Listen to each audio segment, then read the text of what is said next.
I would like to welcome you to the UK Veterinary Border Afternoon Online Stakeholder Conference, and welcome to 3 hours of talking about the upcoming SPS controls from the 31st of January 2024 in the UK. I welcome you and thank you all for joining this afternoon conference. My name is Arnie Milken. I'm the Managing Director of Customs Manager Limited. And I've been looking into SPS control matters, EHCs, official controls for many, many years. This, for sure, is one of the biggest changes that has occurred in the UK or will occur in the UK in decades when we're considering SPS controls. I'll give you a small introduction into what's going to happen over the next 3 hours. And then we're ready for an excellent panel of speakers, all giving their views and ideas and thoughts on where we are just less than 2 weeks away from the biggest change in SPS veterinary border controls for the UK in decades.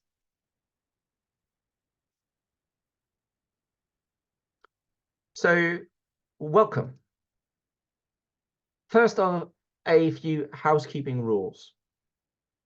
So to get ready for a great conference, please make sure you're on mute. There's nothing more annoying than hearing your personal conversation while we're all listening to an important conversation and presentation. So please double check you are on mute.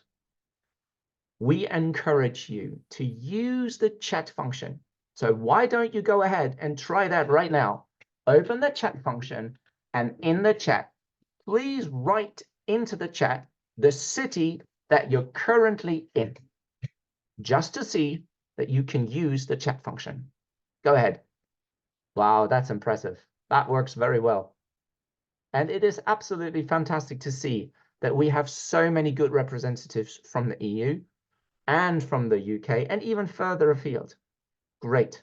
I can see you know how to use the chat. Now, why is the chat important?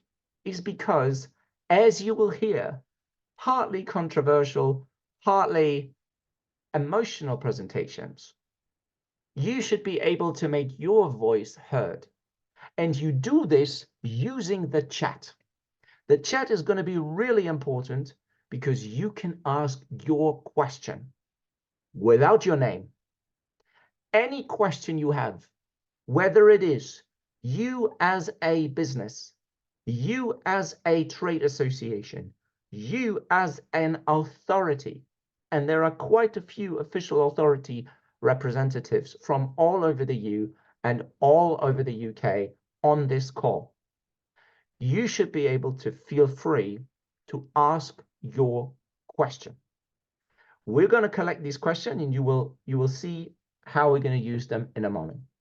So use any questions, use the chat, that will be recorded, and the questions will be made available on an anonymous basis. So this meeting is being recorded, and it will be made available on social medias and all outlets that we can to make sure everybody knows what happened here, what the questions were, and what the issues are that we're being faced or that we're facing when we're asking a simple question. How ready are we for SPS controls on the 31st of January 2024? And this is the objective of this conference. It is to assess the preparedness of EU and UK industries, authorities, yes, authorities too, and businesses with the new UK SPS Border Veterinary Requirements. We're grateful to welcome industry, trade associations, businesses, and port authorities as esteemed speakers for this conference, and we are grateful to them. Here is what we will not cover. This stakeholder conference does not explain the BTOM SPS rules applicable from the 31st of January 2024. The answers to these questions of how the BTOM rules actually work, you can find on gov.uk or by joining any of the UK's information webinars. We will not repeat the content here. Both the EU Commission, DG Sante, and DEFRA declined invitation to address you, the audience stakeholders, here at this conference. We will therefore not explain what they are going to explain to you, which is the product-specific rules, how to complete an EHC, how to complete a phytosanitary certificate, how to complete an IPAFS notification, and how to organize your supply chain. If that's what you're interested in, please visit gov.uk. Or you can always reach out to the authorities on SPS measures. And of course, if you need specialist advice, then please see veterinary experts that can help you, guide you along for your specific supply chain and needs. The agenda looks as follows. Currently, you're listening to the introduction to the conference by me, the conference chair. Next up, we're going to hear from the Port Authority of Dover. Many have asked us to reach out to the port authorities and get their views. We are excited and we are thankful because this is not something that you do lightly. You decide to join, and we're welcoming Beverly Admondson from the Port Health Authority in Dover. Welcome. We're then going to be joined by Richard Ballantyne, Chief Executive of British Ports Association, and we are specifically thankful to Richard because he's also, or his association is also sponsor of this conference. And without sponsors, we couldn't do what we do. So we are grateful and we thank the British Ports Association.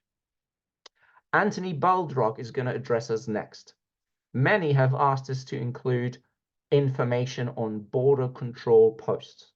Now, sure, this is not directly talking about the changes coming on the 31st of January, more about what happens in April, but between the 31st of January and the 30th of April is not a lot of time. So what you haven't prepared now, you're unlikely going to be preparing by the end of April. So we're going to listen to Anthony, and he's going to join us from Ashford Port Health. We're then going to listen to Rod Eddy. He's the Director General of the Provision Trade Federation, and he has a very, very interesting view on EU readiness on one side, because many of his members are also present in the EU or are in fact EU-based companies and the likes, but also UK industry companies represented as well. So we're excited and we're thankful that Rod is going to present his views.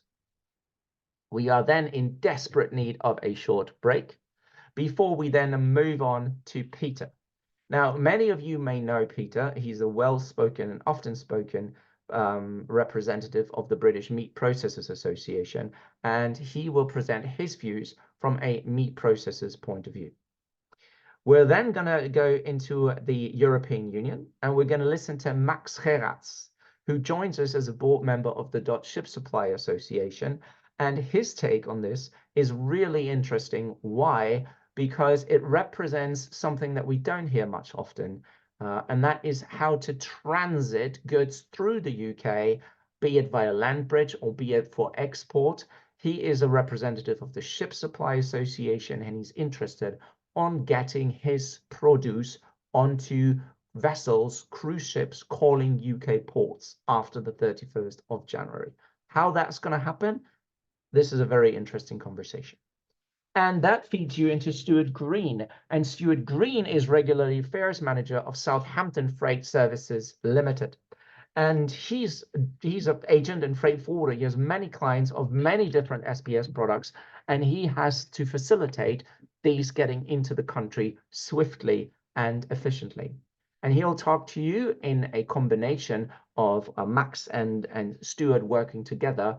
Max will look at the EU side and how we are preparing and working with European vets to get ready for the 31st of January. And Stuart's going to talk to you about the UK side, what we need to do at UK level with the BCPs and Port Health in order to ensure that once the EHC is uploaded into IPAFS, it has a free pass. We're then going to talk to Tom James. Now, that's really special because Tom actually works for a company, not a trade association, And he has been getting ready for the new veterinary border, becoming a specialist on export health certification. So he's looked at part 2 of the EHC more than part 1. And so therefore, he is really interested in supporting European vets to be able to sign export health certificates. And he's going to give you interesting insights on how that's going. Then we're going to listen to Karen. And Karen is, I'm so excited that she's joining us because she is the SPS chair and therefore the perfect person to talk about this. She looks after SPS certification. So this is the EHC for not only meat, but also many other products, and therefore can get a really good overview. And also different states of products, right? Chilled, for example, is something that she knows very much about. So, and the majority of the foods coming into the UK are chilled products. So therefore, this will be an insightful conversation, I'm sure. We're then going to take conclusions and takeaway by me, and then we're going to close the conference. Now, I know what you're saying. You're saying, Arnie, how do I ask my questions? I've already said, please use the chat. There is little time for us to engage in questions, although we could be speaking about this for many, many weeks and many, many hours. So therefore, please do use the question function. And this way we can record your question. And that leads me nicely to the end of my introduction, the outputs. What are we going to get out of this? There are 4 outputs that we are going to produce. First, we're going to have a conference report. This conference report can be downloaded on this website, customsmanager.org, from the 22nd of January, so that's next Monday. You can use this for any purpose that you wish to use it. The speakers have agreed to make their slides available for download. A question and answer document will be created based on all of your questions and submitted to DEFRA. Now, note the question mark. It is questions from you today, and then we're going to submit them to DEFRA, but also the European Commission, DG Sante, and Port Health authorities. And then if we get answers, we're going to complete this into an FAQ. But this is a vital opportunity for you to ask your questions. And many have asked whether this recording will be made available. And yes, it will be made available so that you can watch it post this conference as many times as you want. And you can share it with those that didn't want to register for whatever reason, and they want to watch this conference without being registered. Having said all this, thank you very much for joining. It is time that we got started. And with that said, I am excited to welcome our first speaker. So let me have a look if she's already there and ready to go. So may I welcome Beverly. Beverly from the Port Health Authority in Dover. Are you with us? If so, this is the moment where you unmute yourself and you share your screen. I will let you do that. Hi, Arnie. It is so great to have you. Thank you for joining us. Would you try sharing your screen if you're ready, or whenever you're ready, it's the green button. The floor. One moment. I think my four. Can you hear me okay? We can hear you perfectly. You can't see you, but we can hear you. Fantastic. I don't know why, because you should be able to see me. Arnie's tried to walk me through the sharing screen process. I think my 4-year-old has better IT skills than I do. So please bear with me. Here we go.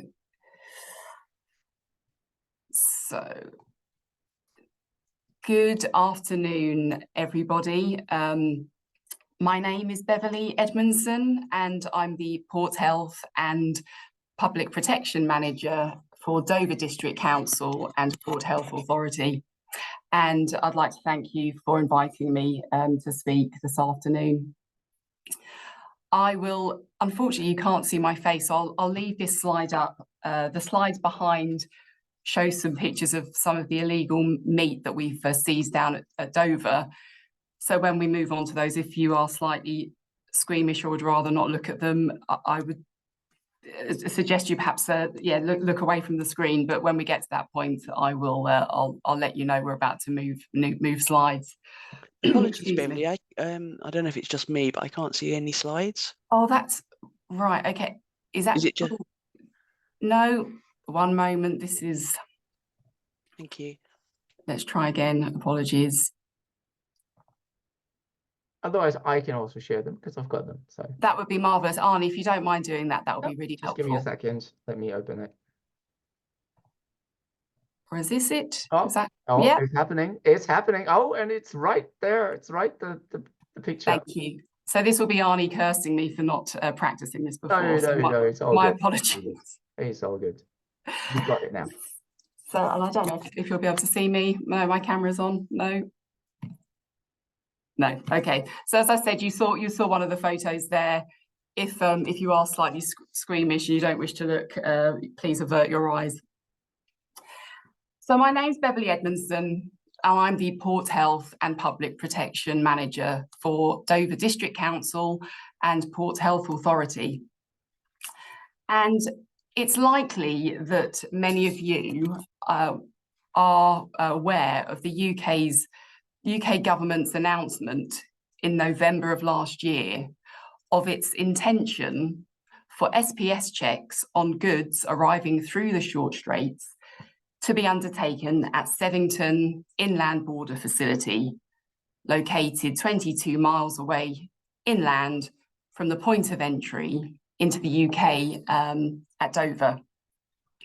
And you may have also seen some recent media outlets covering this, including the BBC, the Financial Times Today, amongst others. I believe we've just appeared on Radio 4 a short while ago. Now, this intention was announced despite there being a BCP facility provided by the government in Dover, which is, you may have heard as being referred to as Bastion Point, which was provided in preparation for the impending SPS controls for goods arriving into Dover. And unlike Sevington, this facility is legally located in line with existing legislation and within Dover's district. It's been fully fitted out, designated to accommodate the volumes of SPS trade arriving into Dover, and can handle all types of commodities, including hanging carcasses. It meets BCP infrastructure requirements, and it is in a state of readiness. So since the government's announcement, Dover Port Health Authority has now issued 2 statements, which some of you may have already seen, and these are available on our website and have been shared with trade organisations. The most recent one explaining that we are challenging DEFRA's intention and messaging that official border controls will move away from Dover for inspection to Sevington. And high-level statements from government, such as it will maintain and improve biosecurity, provide no detail on how this will be achieved. And despite Dover Port Health Authority engaging with DEFRA to seek further clarification, they have been unable to explain how this would work operationally, how these goods will be controlled during the 22-mile journey from the point of entry at Dover to Sevington, located in Ashford, nor how biosecurity and public health controls will be maintained, as they have claimed, by moving physical controls away from the border. We're concerned about how a facility, which was initially only designed to handle EU SPS trade arriving through the Channel Tunnel, will now be in a position to handle the increased volumes of trade arriving from both points of entry, that being the Channel Tunnel and the Port of Dover. And this is extremely concerning when data provided to Dover Port Health Authority by Customs demonstrates far greater volumes of trade arrive through Dover compared with the Channel Tunnel. And also impacting trade volumes, which were not taken into account into the design at Sevington, but were for Bastion, is the rest of world trade. A designated BCP at the short straits will present an opportunity for direct imports of rest of world SPS trade to be imported through the short straits, and this will increase trade volumes and physical inspections at the BCP. Another concern is how the government's intention to move border controls inland compromises compliance, as drivers will be under no obligation to go to Sevington if asked to do so. There will be no biosecurity controls on vehicle movements from the Port of Dover to Sevington. And the discussions that we've had with trade share our concerns that drivers will simply not arrive there. So to put into perspective some of the concerns regarding biosecurity, and something else which we were in discussions about with DEFRA, I've mentioned biosecurity, and I thought it would be useful just to touch upon the African swine fever work that Dover Port Health Officers have been undertaking at the port. And these have come about from the funding that the Port Health Authority received for the initial SPS checks. And when these were further delayed, funding was then provided to Port Health authorities to enable the African swine fever biosecurity controls, which came in September of 22, to be implemented. So I will move on to the slides, and this just gives a flavour of some of the work or some of the meat that our officers have been coming across down at the Port of Dover. And it's something that you may have seen recent press coverage about regarding this specific issue, in addition to the Sevington concerns, which have recently been in the news. So new rules that came in September 22 made it illegal to bring into GB pork and pork products which were over 2 kilograms from the EU unless produced to commercial standards. And these photos I'm showing through this section are just an indication of the type of products that our officers have come across at the port. So since that order came into force in September 22, Dover Port Health Authority has seized to date 61 tonnes of illegal meat products at the Port of Dover, often brought in very large quantities. This particular slide demonstrates a load which was removed from a coach which didn't contain passengers, but contained lots of illegal products, and everything that you see there is illegal meat. Last week alone, during an 8-hour shift, our team seized over 1.1 kilograms of illegal meat from 3 vans alone. And this is just the tip of the iceberg. Significantly greater volumes of meat will be arriving undetected. And we're also urging DEFRA to provide further resources for Dover Port Health Authority into supporting this activity, given the potential devastating impact an outbreak of African swine fever, which is sweeping across Europe, would have in this country. This illegal trade presents a huge risk to biosecurity, our farming industry, and to pig stocks. An outbreak of ASF would be absolutely catastrophic and would result in export bans, culling, and reputational damage. We are astounded that rather than put robust controls in place, the government has announced just before Christmas that it will be cutting the funding for the implementation of these ASF measures by 70%. And Dover Port Health Authority is urging DEFRA to reconsider this proposal. The Dover Port Health Authority is also being asked to extend their work to Coquelles, where the Channel Tunnel starts in France, as this has also been identified as a key risk area for illegal meat trade to enter GB. However, we're slightly perplexed as how we can be expected to double the amount of work with a 70% less resource available. It's simply an impossibility. Dover Port Health Authority has asked the government to explain and justify the cut, but to date we have not received any meaningful engagement with their department. So in summary, Dover Port Health Authority simply cannot support DEFRA's vision not to operate a product of animal origin, BCP, at Dover, to move these goods inland 22 miles before they're inspected at a BCP. Our primary objective is not only to protect us all in terms of animal and public health, but it is also to have a system that works.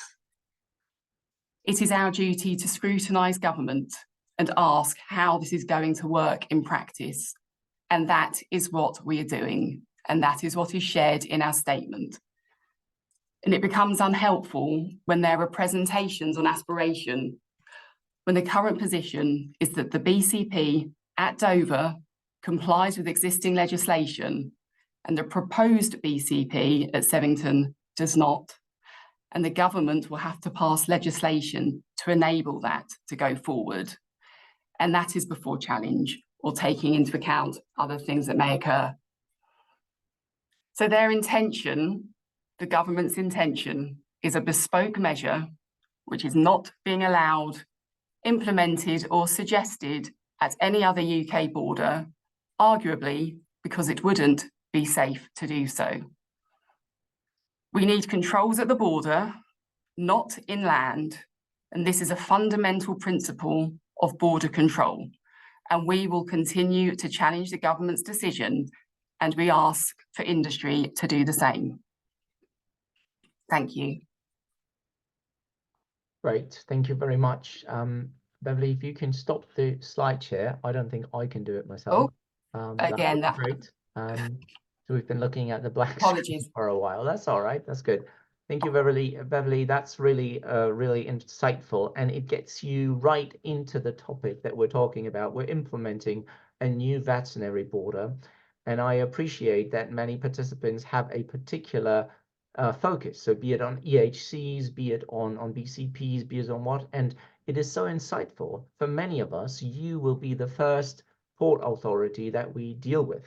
To hear your view on what's happening at the border is really interesting, because it allows us to see, you know, also what your concerns are just 2 weeks before we implement SPS controls in the UK. So this is really great. Thank you very much for your insight. One thing I would add, Arnie, sorry, I know to give people opportunity to talk, but these, and I know we're talking about, this isn't a forum for discussing how the controls will look, but we are aware that with these controls coming in January, these SPS goods can continue to enter through any port across the country, irrespective of whether there is a designated BCP there. So in terms of what that's going to look like, it would not, and there is no suggestion that SPS controls would be affected at the short straits. Yes, at this point they won't, but in April might say very much, right? But that's also an important point to make. Well, look, thank you very much for joining. I have said that that people can ask their question in the chat if you're very happy to take a look at them after the conference. We'll share them with you. You're very, very welcome to stay and listen to the following presentation, including a presentation from Ashford to I guess also respond to what you've said. But in order to make sure we have we keep the we'll keep the good spirit of the conference up, we're gonna shift gears here to Richard Ballantyne, Chief Executive of the British Ports Association. And as I've said in my introduction, Richard and I, we go way back. We've been over 10 years, we've been members of the JCCC, which deals with customs. And we've seen quite a lot, but this is a special moment because it touches upon the heart of what British ports need to do. Changes that are, I suppose, unprecedented have occurred in British ports to get ready. And the only person that is really at the heart of this, or that can speak about this, is Richard. So Richard's also kindly sponsoring this conference. So I should mention once again our thanks to Richard and the British Ports Association. And now, Richard, we want to know the answer to the question: are British ports ready for SPS controls in less than 2 weeks? Over to you. So Arnie, just check in, everyone can hear me, and it's great to see everyone. So the first, I'm kind of sharing screen, obviously, but I can't fully do the slideshow. Bottom right is a little screen that says share. There, that one. Yep, click that one. There we go. Sorry, thank you, That's Arnie. it. You're set. Brilliant. All done. So yes, good afternoon, everyone. I'm Richard Ballantyne from the British Ports Association. So I'm not, following our kind of very impressive presentation previously, I'm not an environmental or health specialist. So you'll have to forgive me if I say things that are not quite correct or right. I will possibly just kick off briefly on the previous presentation, and it was always good to kind of go back with a bit of history, Arnie. And if you recall, sort of 4 or 5 years ago, the British Ports Association particularly, we represent ports and harbours up and down the country, as you can imagine. And a core part of our membership is roll-on, roll-off ports, but also other cargo handling facilities. And the likes of Dover and Portsmouth and Holyhead, and those on the Humber, etc., some on the Thames, they've all been were getting very alarmed about the prospect of stopping HGVs or trailers, which are, we're not used to stacking those in the way that you kind of can hold containers. And so the prospect of Brexit, of course, was one of alarm that at the border you might cause substantial delays and other issues, whether it be customs controls or environmental health controls and inspections. And we have, I would say, we made a lot of noise and we fed into a lot of government preparations around customs, of course. And I think it's fair to say that government has produced a solution. Not everybody likes this, but with GVMS and also the temporary storage customs models, they largely work. But that's because, Arnie, and you're the customs expert more than I am, as I see it, those are processes that are largely electronic. So you can actually provide solutions, digital solutions to paperwork and documentary type things. Whereas this area, SPS controls, is the area where the physical interventions predominantly take place. And that is why we are particularly concerned, or have been concerned. Now, we made representations like any other association about the preparation of the border, and we managed to get some money from government, the Port Infrastructure Fund, and that funding was used. It was about 200 million, and it accompanied about 450 million pounds, which government allocated internally to build places like Sevington. But the 200 million, or just under that, went to build around, or went towards modifying or building around 40 BCPs up and down the country. And some of those could have been quite modest facilities at places like the Port of Boston.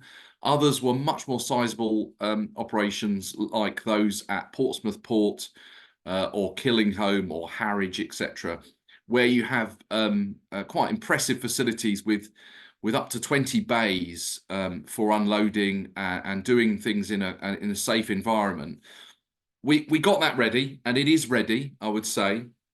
But the issue is the government last year had a bit of 2022 now, had a bit of a U-turn when it started to understand that these inspections would acquire not only a kind of delay cost for importers and traders, but also an inspection cost, of course, and a facility cost. And so I'll move on to my brief bullets. That focus, now we've kind of reassessed where we are, and unlike the rest of the supply chain, the kind of ports and the border control post owners are actually ready to go largely. There's quite a few of sort of personnel issues, and we need quite a few details. But in terms of the concrete and the bricks and the mortar, most of those facilities are all ready. They need to be signed off. So I don't want people to get too excited about this, but they're built, and they have been built for some time. And now they're attracting a cost to those border control operators. So you would say, so what? You know, that's not anything to do with me. But normally, in a conventional sense, BCP operators would be able to recover some of those costs. And I'm not talking about the port health authorities here who would use these facilities. I'm actually talking about the owners of the infrastructure. So these costs would go cover things like, you know, the staffing, the cleanup, energy, securing those facilities, and one or two other kind of things, such as business rates sometimes. And once they get signed off, those costs start to escalate even more. But we are acquiring costs at the moment. And so we are, as a sector, very concerned about those costs. Now, one or two port operators, of course, like the Port of Dover and Eurotunnel, etc., they don't have those costs because they haven't actually built their own BCP. So they're in a slightly different position because their traffic will be utilising government facilities. So when I'm speaking on behalf of the BCP operators, I'm talking about those ports, those 40 or so who have invested in these infrastructure and that facilities. And those ports particularly have invested a lot and built larger facilities that now, based on effectively what is a government U-turn about the amount of traffic that will be stopped and checked, and the amount of consignments that will be inspected will be far less than we expected. And that follows, you'll recall, the former Brexit minister Jacob Rees-Mogg's announcement, I think it was in the spring of 2022, that the government was reassessing those activities in light of things like food inflation and other kind of warnings from trade. Now, 4 years ago, Arnie, we would have said, yes, we get that. That's great. But now we've built this infrastructure, we need to recover those costs. So we're coming at from a slightly different angle to almost the entirety of the rest of the trade. Now, we've asked government for assistance, for compensation, for contributions towards modifying those BCPs, which are very big and unwieldy, and actually to modify is almost probably more expensive than actually just knocking down and rebuilding sometimes a smaller model. But we are in a difficult predicament, and some of you will say, so what? But we got to recover those costs, and those costs will be passed on to, you know, port customers, port users, the shipping industry, etc. So ultimately, things will continue to be a bit more expensive. It's whether we're doing things immediately at the border or not is the question mark. What do we actually need? You know, the common user charge is the government's charging mechanism they'll use at Sevington and any other facilities they manage or develop. And we have been waiting for several months for details of that. Obviously, we saw there was a consultation, so we're waiting for the results of that to be published. But we need that now. So, and the reason you say, so what? Why? That's the government facilities. Well, BCP operators and port gateways don't want to be uncompetitive with other routes. So they need to see what those charges will be. So they can work backwards and work out, firstly, whether they can justify being a border control post and a port operator, which I assume they will be able to. But secondly, that they're not out of line, so that traffic effectively uses the short straits because it's BCP and other charges are a lot cheaper. Now, it's a market out there, and we don't, you know, I represent the Port of Dover, and we don't wish them any negativity, etc. It's all about making sure there's a fair and level playing field here, and that's what the ports need. We also need more details of what is actually going to be checked. So those risk profiles, you know, the kind of the amount of goods that are going to be inspected. We've got high level figures. Arnie, I think you talked earlier about 1% to 30% of things being checked post April, etc. But we actually need details, and all the ports are different. They have lots of different traffic. I was up in Killingholme and Immingham this week, etc. And you get all those beautiful cut flowers coming through to the Netherlands, cliche, tulips, etc. But you don't quite get the same types of flowers coming through or products coming through in other areas. So they're all going to have different kind of needs. of course, working very closely with port health authorities who probably need a bit of more intel. We need to know how many people to employ. It just, the list goes on. And so we're in a position, and that's not even to mention whether or not trade is going to be ready. You know, what happens if some of those excellent traders, those importers, etc., haven't got all their paperwork in order, are less familiar with the rules, etc. Some of them could be small operators and small businesses. There's a host of sort of what ifs and how, and we find that the government is listening, but we don't get really, really good categoric responses to questions. The various kind of forums and online events which we attend and we support having them. We do need a bit more detail though, and it is quite frustrating, you'll appreciate, for port operators. So Arnie, I think that's probably keeping to timescales. That's my my slides. So back to you. Yes, and thank you very much for your thoughts and views. Actually, hang on, there I am. And now I stop sharing, didn't I? That's good. That's good. Yeah. It's good. Perfect. Well, look, thank you very much for your thoughts. It's a pleasure to have you. Let me, if you don't mind, because we have a bit of, a few minutes. So if you guys have Richard, if you don't mind, if there's a question that you have for Richard, I'll pin him down to stay a couple of minutes. And one of the questions that I have for you, and I like to ask impossible questions to answers just to get it all interesting. So you're saying you've got a lot of questions and there's some things you don't know yet and don't know how many people to employ. We are on the 18th of January. The rules are coming in for many traders on the 31st of January regarding medium risk products of animal origin, ABPs, etc., where we need EHCs, and later we're going to cover what we're going to do with EHCs. That's not your primary concern, but as I've said, today is January, tomorrow is April, and you still have a lot of questions. A, how are you going to get them answered? And B, how are you going to do anything between now and April? If you're not ready now, can you be ready in April? Good question, Arnie. It's not an impossible question. I mean, all that's got to happen is government's got to answer our questions immediately and publish that common user charge consultation response, etc. Just to give you a kind of an illustration, well, it's not just going to be in April. So the government has talked about, and the kind of previous presentation talks about the principles about kind of allowing things to be inspected away from borders. Now, I get ignoring the safety of whether that's possible, etc. And there were some kind of issues around customs about you kind of transporting goods out of ports to other facilities. But I get why government wants to do that, because obviously they haven't got the infrastructure or the capacity at the border to do that. And one of the solutions that we originally quite liked, actually, some years ago, was to have this kind of trusted trader scheme where importers will be able to carry out checks, and they're piloting this, I understand, or they're about to pilot this, and do those checks at source or the place that you're importing them to, the facilities. Now that might be wonderful, but the problem is, Arnie, if we roll that out, that means you're lessening the need for a certain sized BCP. So you're gradually easing down if these schemes do take off and if people do take advantage of them.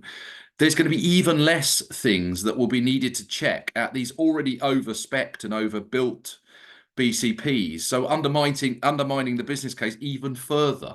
So it's not just a case of April, but yes, I mean, staffing of these BCPs particularly, and I'm not talking about poor health authorities, because I understand they've had some frustrations, and look at what some of those had to make some redundancies. It was quite shocking actually what happened when we had the postponement previously. And I do really feel for the port health authorities, but in our case, we're actually the operator side of things. Yes, we have some staff that were recruited, but most of them were not maintained. I think it's relatively straightforward to recruit some, but there will be some training, upskilling, getting used to that infrastructure itself. So it's not a kind of overnight job.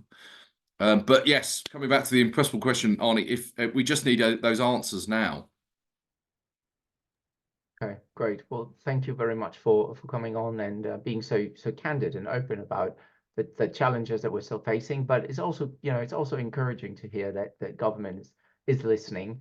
But as much as we need a government that's listening, we need also a government that actually replies, and that's also important. So again, thank you very much for coming on, and thank you for sponsoring this conference. It's much appreciated, and of course you're welcome to hang on and hear what our next speaker is going to say, and that's going to be Anthony.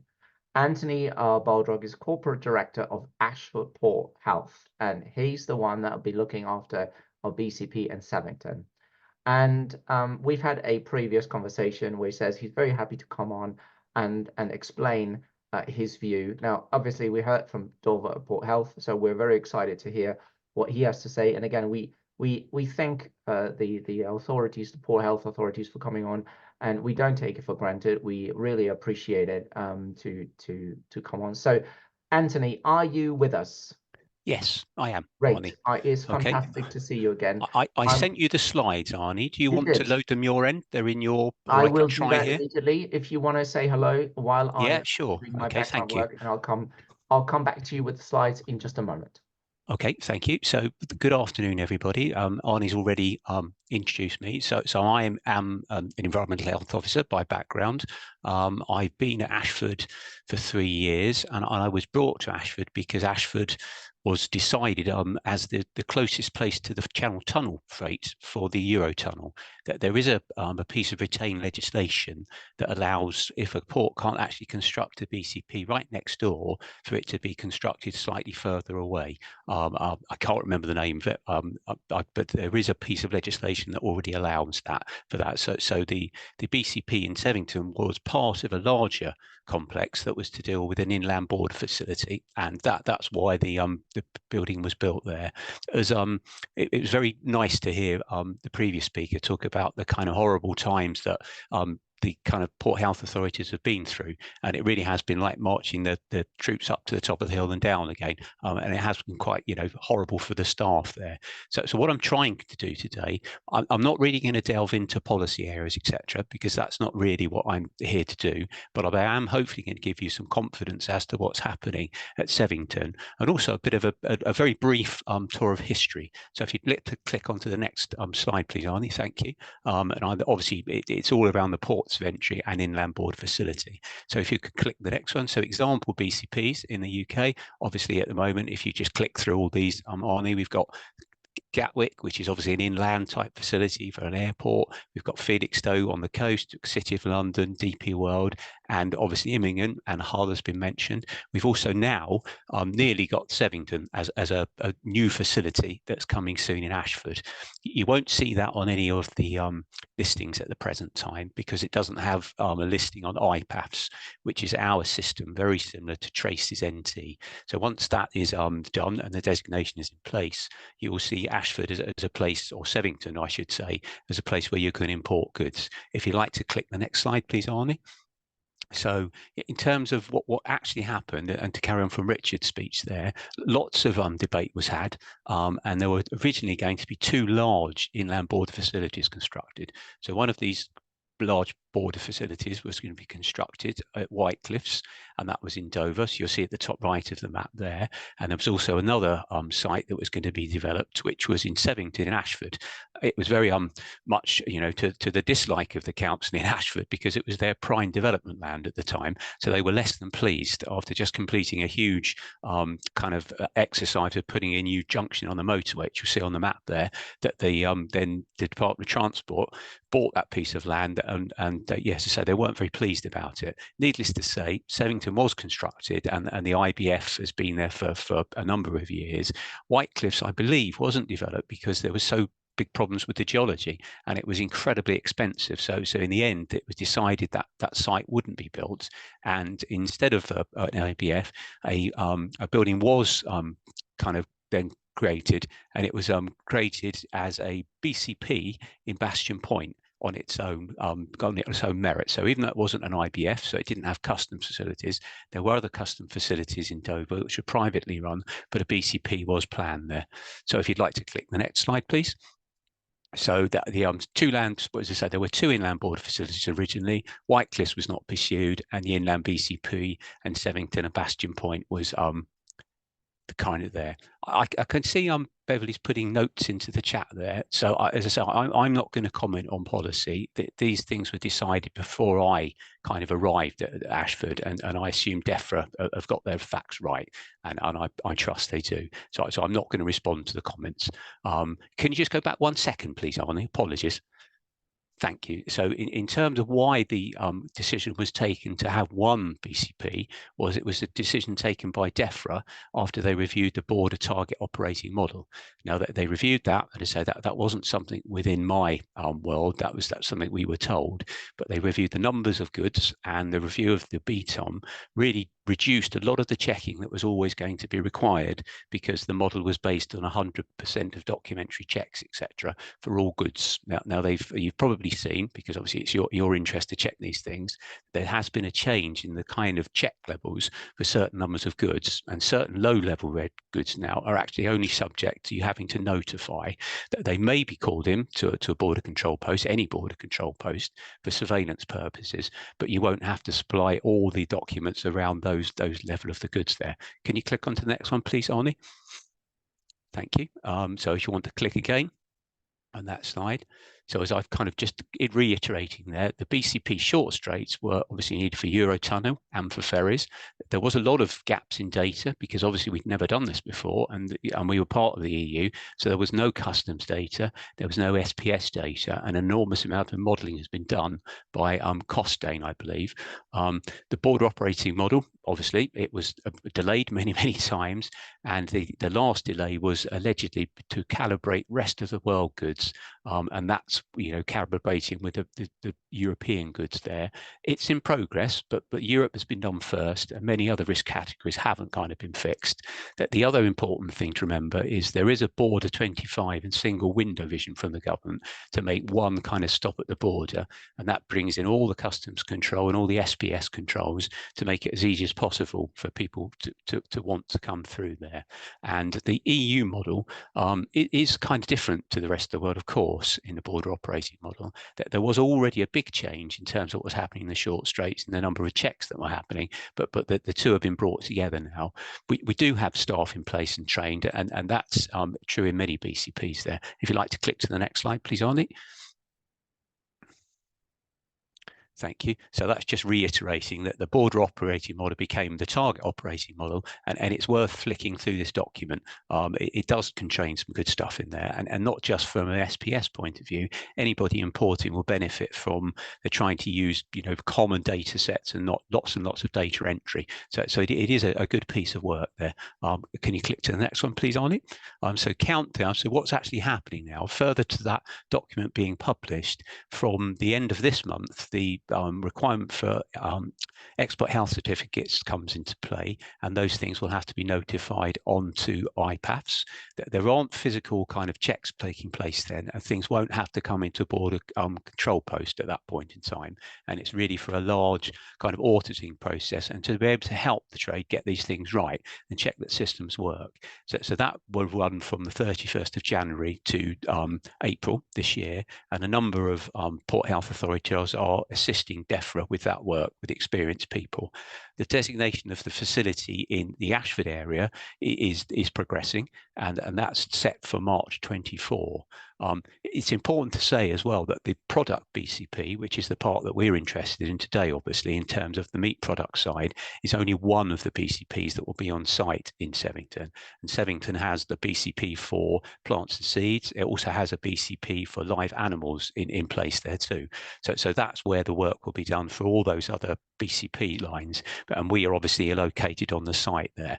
In terms of your kind of interest here, products of animal origin, that the regime for calling those goods in will begin on the 30th of April 2024, and that will trigger through the systems that we've mentioned before. IPAFs and GVMS will be used to tell people when they need to come in, and IPAFs will be used to tell somebody that their goods have been selected. There is only around 1% selection of goods. That is true. There is up to 30% there, but I think that's been left in for surveillance purposes too. I think, in all honesty, there just wouldn't be the space to call that many products through. It just wouldn't happen there. Other thing, probably not of that much interest to this audience, high-risk food not of animal origin is also subject to SPS controls, and that will be processed through this kind of facility too. So what's going to happen? There's no clearance. There's the clearance hub and docks being done in January, and there's no holds there. IPAFs comes into play at that point. 1% ultimately in April will be selected for inspection, and that's going to be generated from IPAFs itself.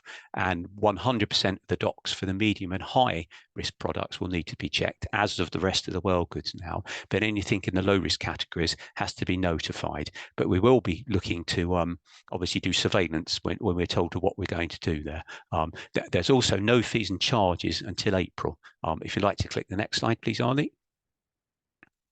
And these are just showing the product types that will be coming through. So I said Sevington we will be dealing with plastics. We'll be doing high-risk food, not of animal origin, animal feed, and meat products, and they'll all be going there. And live animals, as I say, is also on site there. If you'd like to click again, please, Arnie. So, as I've said there, just to reiterate, in terms of how ready is the building there, it has felt like being the Grand Old Duke of York and having a huge kind of staff push and recruiting people. And then we had to let people go, and then we sat on our hands a little bit. But we are finally getting there. So designation is due to happen in March 2024, and that's a government piece of work that's done through the AFA teams there. I'm very lucky. I do have most of the OVSs in place again back at Sevington, which is a real good thing for me.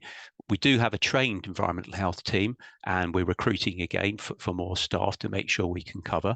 The building is complete, and it's been signed off as satisfactory. That's for us and the plants and seeds people. The live animal part of the building still isn't complete, and that's due to come on the stream, I think, at the end of either this year or early the year after.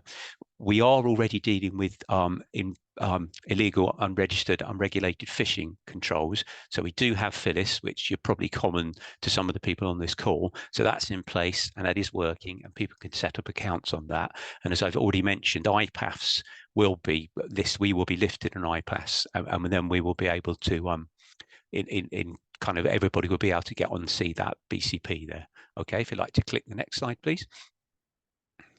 And as I've said before, what the part that Ashford Port Health will be doing is part of the 3 BCPs. So the part that we will be looking after is the product BCP. That's the products of animal origin, product not of animal origin, and Port Health authorities also do checks for organics, IUU'd and feed, and Food Standards Agency kind of, there are certain things they control around high-risk foods not of animal origins I've mentioned, so pesticide samples, aflatoxins, etc., and plastic kitchenware from China that's in contact with foodstuffs. So that's all the product lines that we will be able to deal with that will come through that facility there. If you'd like to click the next slide. So that's just to kind of summarize what goes on there. Animal health, ASF zoonoses, that's really the, obviously that's the live animal side of the thing, and from a veterinary point of view, products, but there is a live animal thing there. But that's the kind of things that we will be doing there. If you'd like to click the next slide, please, Arnie. And fees and charges. I know people are very worried about fees and charges. That the fees and charges that we will be dealing with are always based on cost recovery for the local authority, and we're not allowed to make a huge profit out of that. And we have based our costs on similar models of places that do these kind of controls at the moment there. There will be lab fees for certain products that come through for samples, and we wouldn't make any money from that. We would just pass on the cost, or whatever the laboratory charges us, we would just add to the work that we do there. The common user charge, that's very, very true, as Richard was saying there. I'm aware of that. That's not something that's a local authority charge. That is essentially levied charge, and that's to ensure that the person running the facility, they can get some money back for that. in terms of any goods that we seize and destroy, if somebody doesn't re-export within the 60 days, we would charge for that, obviously, because it's very expensive to deal with those things, either incineration or for deep landfill. And as I've said before, we have Phyllis and Destinate already, so people can set up accounts, so it's hopefully easier for them to do business with us. And there is a new version of Phyllis coming soon, and I can't remember the name, but so that hopefully will be even easier to interact with. If you could click the next slide, please, Arnie. Okay, and just to kind of reiterate, it obviously Sevington isn't about smuggling, so we're not there to facilitate to deal with smuggling controls. That's a customs piece of work. There is a customs presence on the site, and half the site is for customs, obviously. So that the part that we're responsible for is facilitating legally imported goods through Sevington, and Port Health's not the lead agency for smuggled goods. It was at one point, and it's gone back, and now, but it's back with Border Force. So Port Health officials obviously help Border Force, and they really do need help at the moment. So that's why that's happening, but it's not our primary role. Customs inland border facility at Sevington, there, of course, but most of the freight that they will look at is profiled for different kind of reasons, whether it's drugs or whether it's money, etc., and they're profiled as T2 goods and will be inspected.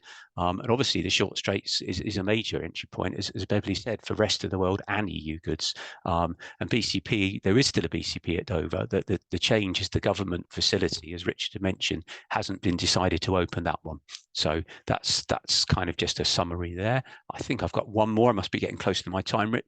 And so thank you ever so much for listening. If you do have any questions, please put them in the chat, and I will ensure that we answer them.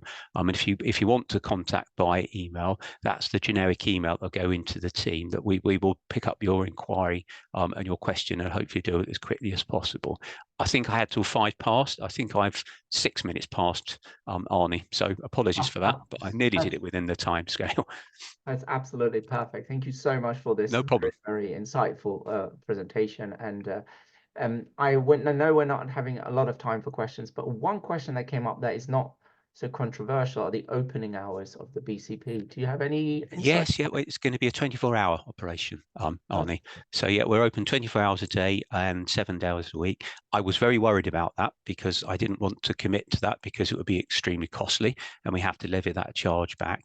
But a lot of modelling has been done, as I say, by government, who are sure that there is a trade. So yes, we will be opening all those hours. And I think same as Holyhead is planned to be like that. There are 3 or 4 ports in the UK that are asked to be 24-hour operations, so we will be one of those. That's fantastic. I know there were quite a few questions about the opening hours and concerns of hold up. So this is really good news. Thank you very much. So again, I want to thank you for coming on and sharing a presentation. I know this is busy times for you and for Beverly and for many others. So thanks again, and is duly noted. We'll put the questions to you, and also you've shared your details, and the slides will be available. And thank you for making them available later on. So once again, Anthony, you're always very welcome to hang around and listen to more interesting stories. So this was really good to know what's going to happen in April. There's not a lot of time left, but obviously it's really crucial to understand what happens once the goods are in the UK. We're now going to shift gears slightly. We've talked a lot about infrastructure and what's going to happen to the goods once they move here and what kind of inspection facilities are there. And that's important because in April, there's going to be, I heard very carefully what you said, Anthony, about 1% that we're expecting to be inspected. This can change up to 30% according to the border operating model. And they all will depend also on what you're putting into IPAFs. I've heard that very clearly, and what you're putting into GVMS. And depending on the combination of both, you might get selected. And that means once you are selected, you need to be A, paying fees, and B, you need to incorporate that time that you're being inspected in your supply chain. So it's really important that we work very closely with all the ports authorities to make sure that we calculate any additional inspection time into our supply chain operation, especially when we're dealing with fresh fruit, fresh fruits and meats and the likes of it, or even chilled, obviously. Speaking of food, it gives me great pleasure to move to our second trade association. And we're getting closer now to the actual product controls and the question of, is the EU ready for UK SPS controls? Are the health certificates ready to go? What about pre-certificates? What about completing EHCs? Are the Spanish, German, Slovenian, Greek vets ready to sign our beautiful model health certificates? We're going to get closer into this in our final intervention before the break with Rod Addy. Now, I am excited that Rod Addy's come on. He's Director General of the Provision Trade Federation, and he can tell you a lot about EU, UK food provision readiness, and even's got Swiss members. So they will also be affected by the SPS controls coming in. So Rod, are you with us? I am indeed, Arne. May I pass the floor to you and let the dice fall where they may? Absolutely. Okay, thank you for that introduction, Arne. I will attempt to share my slides, and I have sent slides over to you as well. So if I can't share, then hopefully I'll get ready right away. I'll flag you to step in. So let's just do that now.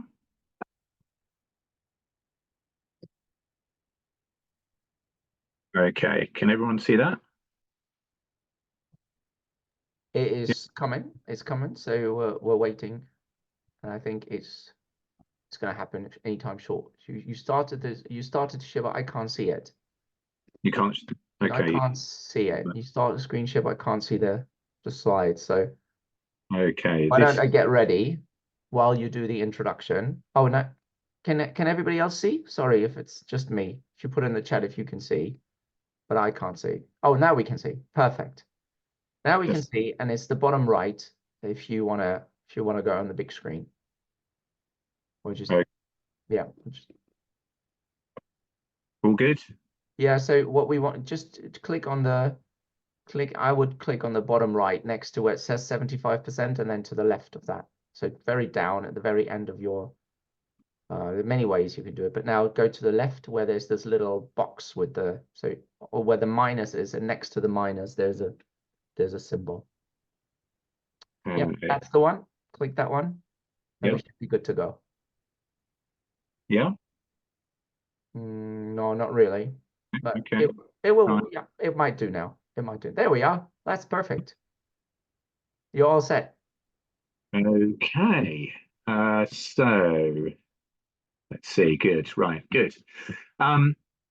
So the new UK Veterinary Border, EU, Swiss, and UK readiness for SPS controls is the topic.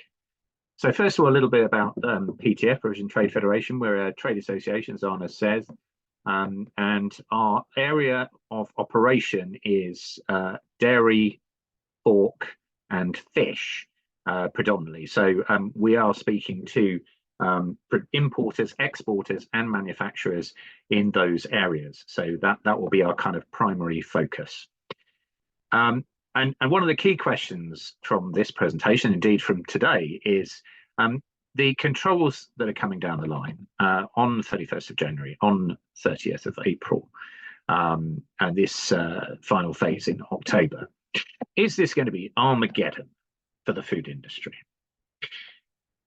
Is it going to be impressive fireworks, a fantastic, fully functional, fluid system with no friction whatsoever as intended by government, and we will pat ourselves on the back?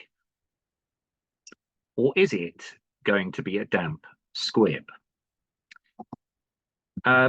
Phased implementation, obviously, just to remind everyone of the key facts around this. So 31st of January 2024,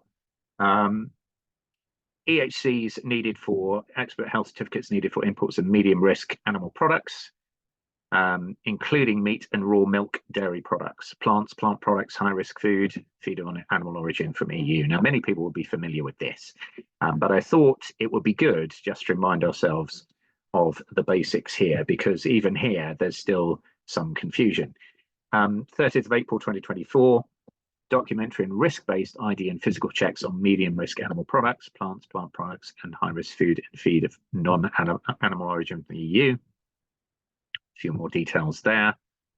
And then the 31st of October 2024, safety and security declarations needed for imports into GB from EU or other territories where the waiver applies, including Ireland. And a few more details there. So first of all, this is partly about timing, risk, and free trade agreements. So for low-risk products, including some dairy, so pasteurized dairy essentially, not raw milk or unpasteurized cheeses, and processed shelf-stable products such as canned meat and fish, little will change till 30th of April, and indeed even then. Although producers will still have to pre-notify and of course communicate commercial documents from 31st of January. But no EHCs will be required, no regular border checks. And then for low-risk dairy from Ireland, little will change until 31st of October, although this date is still to be confirmed, but that's the current communication on that one. For New Zealand origin dairy imports, no EHCs will be needed from the 30th of April. That's to do with the free trade agreement that we've got in place with New Zealand. And so therefore, in some senses, it's no surprise that member feedback from these sectors is fairly relaxed at this stage. We are not teetering on a knife edge on the 31st of January with a lot of issues. Low-risk product concerns, however, there are still many. So we have the GB-wide not for EU labelling issue. More of that later. I won't go into that detail now. The government has reserved the right to shift certain products between risk categories. So how will that decision be made? How will the shift from low to medium risk be decided? How much notice will be given? This is a particular concern for dairy producers. Level of customs control enforcement post 30th of April. BCP charges and port costs obviously still remain uncertain. This should be factored into pricing to customers as soon as possible. What about those who can't pre-notify at least one day in advance? What happens there? Which BCP should companies pre-notify? And again, in many cases, producers don't know yet and haven't fully confirmed yet which BCPs their product should go to. How will problems with assessing commercial paperwork be treated? There's some confusion over whether hard copy paperwork is needed. Commercial paperwork appears to be necessary even for land bridge movements. And there's still no detail on BCPs receiving dairy products from Ireland on the GB West Coast in terms of how that process works from October and capacity and so forth. Medium risk product concerns, varying degrees of confidence and readiness in this area. So some are confident they have EHCs lined up and others aren't. And here I have to say there's a split, obviously, between businesses and member states. So a lot of businesses have been through dry runs, they've been through trials. Businesses understand, a lot of businesses understand the processes, but the key thing is preparation and readiness on both sides. You know, that is obviously vitally important. How good is the chain of communication? Have all the concerns of competent authorities, vets, exporters and importers filtered through to producers? Will EHCs universally be uploaded to traces? Will everyone be able to access traces? And we got mixed reports on that. Will BCPs and others be providing 24-hour support beyond automated call centres and chatbots on the other side of the world? BCP charging, again, cropping up here, same issue. Will EU member states have EHCs ready? Will vets be willing or available to sign those EHCs? Reports vary. And of course, lack of communication between government, PHAs and BCPs. The Sevington issue, as we've already heard. Again, not, I would say, world-class communication between all parties there. So here's a case study of a member working, they're an unpasteurized cheese importer from importing from France, Switzerland and Italy. So medium risk. So Their quote is, "It's unlikely EHCs will be ready for the deadline due to lack of official communication on these from some EU member states. Most of our sites in Europe are informing us that their local authorities are still not ready. In France, sites seem ready, but procedure is still not finalised between manufacturers and consolidation hubs. Some vets report EHCs are not visible on Traces NT yet." Switzerland, trial will launch next week. Switzerland is not in the list of countries for which GB will accept a verified PDF, but the supplier in Switzerland had agreed to arrange a trial with their vet using a printed PDF. And Italy, sites have been informed by their vets that they are waiting for official confirmation from the ministry before they can confirm anything. And now, of course, we're not long off, deadline dates here, so this is all a little bit worrying. However, the above issues won't address capacity for EHC signing until the go-live date. Arguably, is this a GB or an EU issue? Expect buck passing on the part of government. Other issues, and here we return to the not for EU labelling issue. So this is not obviously strictly an SPS issue, and this is obviously bound up with relationship with Northern Ireland and trading with Northern Ireland as well. However, it's really important to mention this because this is a huge issue, and GB-wide not for EU labelling is going to be phased in from October 24, so not a heck of a lot of time for industry to get its ducks in a row. It's huge for suppliers that supply the same product lines for EU, rest of world, GB and Northern Ireland. Would entail splitting those lines in two and either stickering or packing products separately, costing suppliers many millions of pounds.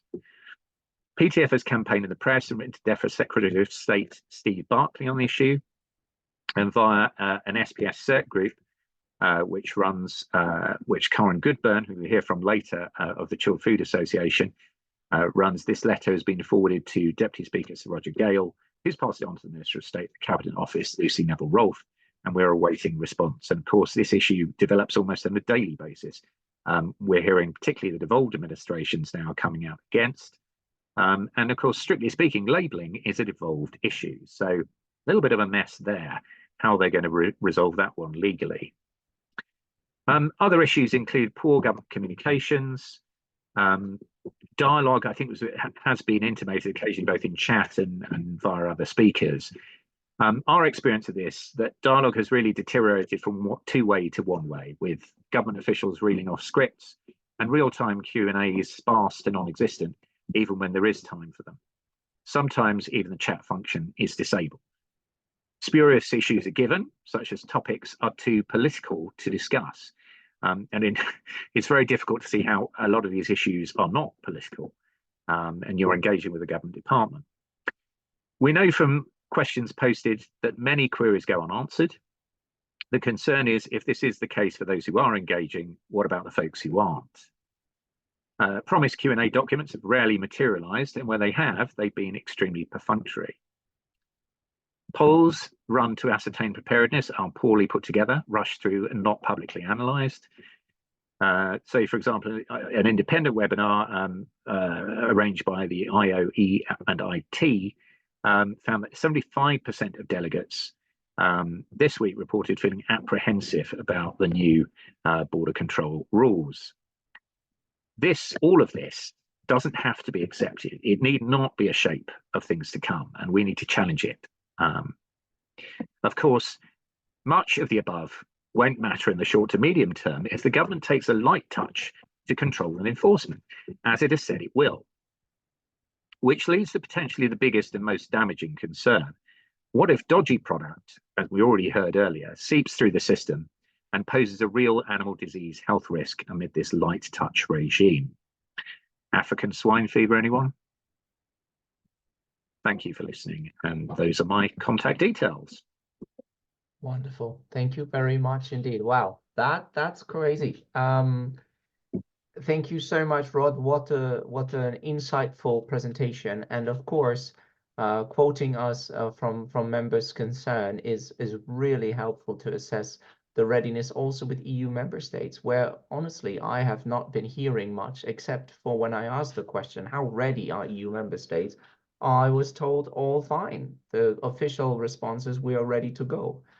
And I am now hearing that that might not be the case. What is, if you allow a question, obviously you've given a lot of questions yourself in that presentation, which we'll gladly add to our document that we're producing. You're asking this, I've said this before, a week and a half before the 31st of January. What's going to happen on the 31st of January if you don't get answers to these questions and the issues in France, Italy, and the likes remain? What do you think is going to happen? Well, that is the acid question, isn't it? And I think going back to this light touch approach that the government has intimated they're going to take, what we have to consider is that this is an election year, and the last thing the government will want to see is photos and TV footage of product being held up at borders. So I think they will try everything they can to see product wade through as quickly as possible, which means absolutely there is that light touch approach. And therefore, for me, that's why potentially some of the biggest concerns revolve around what happens if dodgy product gets through. Because if we don't have the controls in place, if there is no real system for checking EHCs, there may well be a system, but if it's not being implemented properly, and if border controls aren't being implemented properly, not just because there's no capacity, but simply because checks are very low and the government is encouraging very low checks, there are implications from all of that. So, and I think those questions speak for themselves, that, there are no answers, and there will be no answers to a lot of these questions until we hit the 31st of Jan and 30th of April and beyond. And so that in itself tells you there's still a heck of a lot of uncertainty, because we don't know what the practical realities are going to be yet. Thank you. That's really really great. So if you allow, because we have a bit of time, so if people have questions, they can put that in the chat. If Rod, you're happy for me to hang around for a couple of minutes. So you talked about this light touch approach on the 31st of Jan. What is that? We were told that EHCs are going to be necessary, and we're going to upload them to iPaths, and if we don't, then they're not. So light touch means we're not going to have controls. We're going to have what on the 31st of Jan? I think a lot of EU businesses wondering, especially where they're encountering challenges with their vet, who are saying, I don't know what I'm signing. I don't know this EHC from the UK, which we are told all EU member states are ready. But on the other hand, we're hearing not all of them seem to be knowing what they're signing. So what's this light touch approach then, according to you? Well, I think the government finds itself in this catch-22 crisis. It's set these deadlines, it's postponed them once. It really does have to implement them now, and it's running out of road. So to all intents and purposes, the outward message is, yep, these are the hard deadlines. This is what's going to happen. No negotiation. But, as we've heard already, there is poor communication between government and BCP facilities, poor communication with industry. There are still a lot of unknowns. And so therefore, when you hit these deadlines, of course, there will be errors, and there would be errors regardless, because there would be teething problems. But again, I think because of the optics, because of how government wants this to look, in reality, while it's saying, and it's towing a very hard line, a very hard message, the light touch approach will mean that it will do everything it can to avoid stoppages and delays, because all of these things will not look good, and that's what it doesn't want to happen.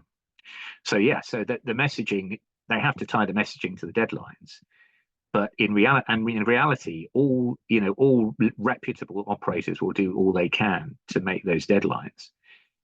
But obviously, as I say, the readiness is really variable so far from what we've heard across member states on EHCs and being prepared to sign EHCs. In fact, I've seen some Some people in the chat saying, German vets are, refusing to sign EHCs. So all of that's happening. And that's something that we are not privy to. I'd be fascinated to know, actually, the degree of communication and how clear it's been between government and member states. Well, that's an interesting one, because I asked DG Sante, right, the European Commission, and I said, can you please also update us on readiness? And while they've responded to me in writing, nobody was coming on to give us an update on how member states are ready and what concerns are remain. They referred me to the outcome of the third meeting of the SPS working group under the TCA. And that raises some concerns that a couple of months ago, but now we're so short before the deadline. And I am not hearing what DEFRA is hearing.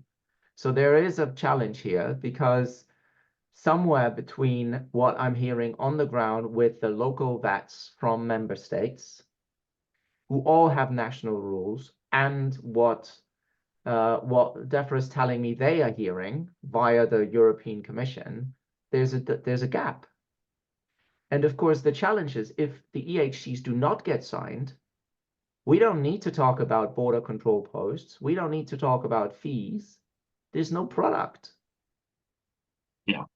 And I think this, and I referred to in one of my slides, I think this kind of trickle-down effect in terms of comms from, competent authorities to vets, to exporters, to importers, to producers this side of the channel, that's a lot of moving parts. And we all know what Chinese whispers does, but you'd need excellent communications at all stages. And from what I've seen, that isn't happening. So you're seeing pockets of people who maybe at the end of the line feeling quietly confident, but are totally unaware of what's happening further up.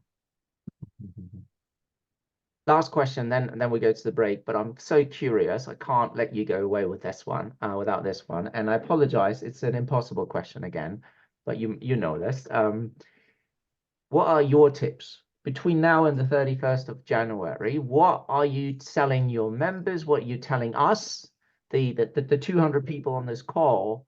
What would you say are the things we need to focus on now? Yeah, I mean, that's huge, isn't it? I mean, I think going back to it's a hugely complex issue, but I think it comes back to, and indeed, the government, the top line from government is reasonably clear on this. It goes back to risk categorization, so know the risk category that your product sits in. And actually, even there are still some questions, broadly speaking, by commodity code, people know, but there is this concern about, is that risk going to move from low to medium, for example? But that's one of the things you absolutely need to know clearly. And from that will then come what you need to then do in terms of preparedness for EHCs.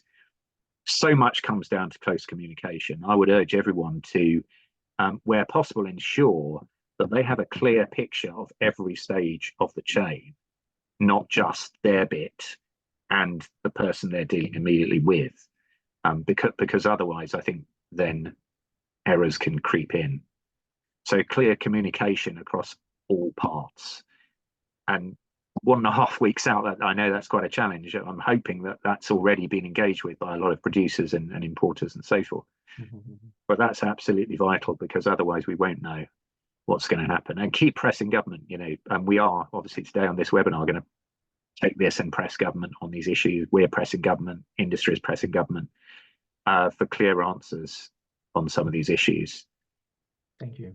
Thank you. Insightful, very insightful. And thank you also for coming on and speaking so clearly and voicing concerns, but also asking questions and giving us some steer as to how we should spend the next couple of days to get ready for this significant change. Rod, it's been a pleasure to have you. I think we all are in need of a bit of a break now to reflect on what we've heard. And it started off with Beverly, and it was reflecting, and what a perfect way to start by shock, so to speak, to see that when we talk about biosecurity protection, it is a real genuine challenge for the UK not to have SPS controls with the EU. So that's the premise. But then how we're going to make this work in practice is a multifaceted challenge, which involves a lot of people. And as you've heard now, we're getting first reports on that member states in the EU are still full of questions. And that will be the focus of the second part when we come back. We're going to hear from many speakers that will give us a more insight about how we're going to get EHCs. So we've identified the risk categories. We know we need an EHC. Now we're going to the EU member state where we want to get the EHC. We present the EHC to our suppliers, our customers, the people that are sending us the products. And then what happens? The question we're going to ask after the break is, are we ready to get our food in the UK and into the UK from the 31st of January? And are EHCs ready to go, ready to be uploaded? Because if they're not now, they won't be on the 31st of January. So if you're excited to find out if Europe's ready for the UK, well, then I'll see you in 10 minutes. At 8 minutes from now, we'll get started. So have a good break. Thanks again, Rod, and I'll see you in a moment. Thank you. 10 minutes.